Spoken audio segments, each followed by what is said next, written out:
All right, let's dive right in. Today, we're unpacking the application for the ISB PGPpro. This is a program specifically built for ambitious pros who want to level up their careers, but, without having to hit pause on them. So let's break down exactly what it takes to put together a really killer application. And ISB sets the tone perfectly right from the get-go. They say this is not just another weekend MBA, it's a career-defining program. And honestly, that's the exact mindset you need to have.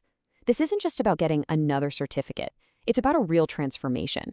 So, here's our game plan. We're going to walk through 5 key stages. We'll start with why this could be your gateway to leadership, then cover the first hurdles, eligibility. After that, we'll get into the fun part, crafting your story, gathering your proof, and finally, we'll run through a quick checklist before you submit. Okay, first things first, let's talk about why the PGPpro might just be your next big move. See, it's designed in a pretty unique way for leaders who want to scale up into those senior roles, but let's be real, can't afford to take a full year or 2 off from their career to do it. So who exactly is this program for? Well, see if you fit one of these profiles. It's really perfect for mid-level managers who are right on the edge of breaking into senior leadership. Or maybe you're an entrepreneur who needs a solid framework to scale your business. It's also great for functional experts. Say you're a wizard in IT or manufacturing, and you're ready to make that pivot into a broader general management role. All right, so let's say you're nodding along thinking, yep, that's me. The very next step is to make sure you clear the first hurdles, eligibility. Trust me, confirming you're ready to apply before you get started is going to save you so much time and energy down the line. The core requirements are pretty straightforward. First, you need a bachelor's degree or something equivalent, like being a chartered accountant or a company secretary.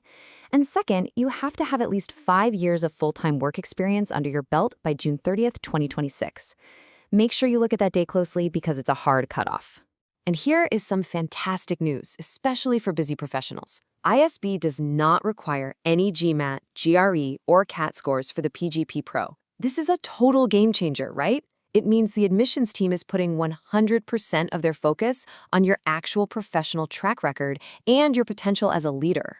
Go ahead and get these dates into your calendar right now. There are 3 rounds kicking off in November 2025.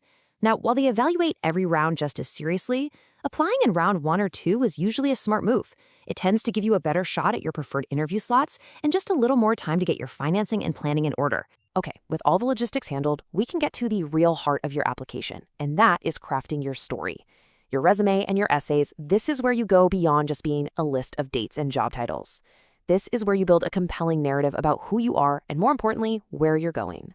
First up, the resume. ISB is really specific about the format they want you to use, and honestly, it's for a great reason. It's all designed to level the playing field, to make sure everyone gets a fair, unbiased look that focuses purely on your professional merit and your impact. The rules are super strict, but they're also simple. On the do side, keep it to one single page, use their template, and quantify your achievements. Use numbers whenever you can. And the don'ts are just as crucial. Absolutely no contact details, no grades, and definitely no salary info. It forces the reader to focus on what you've actually accomplished. Next up, the 2 big essays. You've got 400 words for each, so you have to be concise. Essay 1 is all about looking forward. It's your motivation. They want to see that you've thought this through. Why this program? Why right now? Essay 2 is more reflective. It's about your journey. This is where they're looking for self-awareness. What have you learned from your wins and from your failures? So you've crafted this great story in your resume and essays. Now it's time to back it up with proof. This is where things like your recommendations and all those supporting documents come in to validate the narrative you've built. And that leads us to a really critical question, probably one of the most common ones.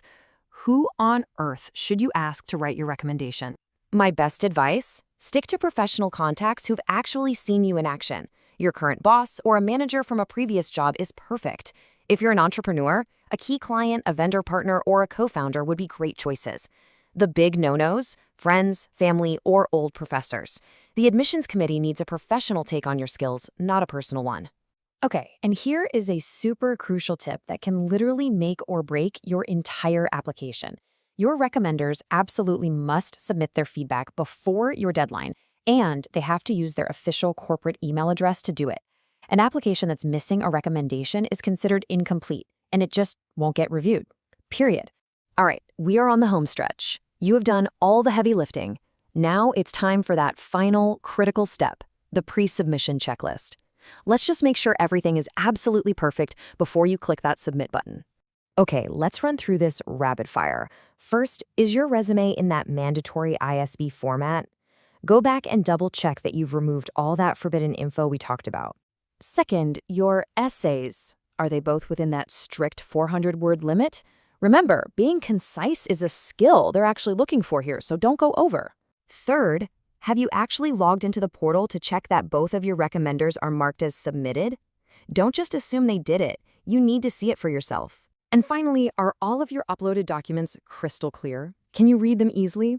A blurry scan is such a silly, unnecessary hurdle to fall at, so make sure everything is legible. You know, after all the forms and the formats and the deadlines, it really all boils down to one simple, powerful idea. Your application isn't just a pile of data. It's a story.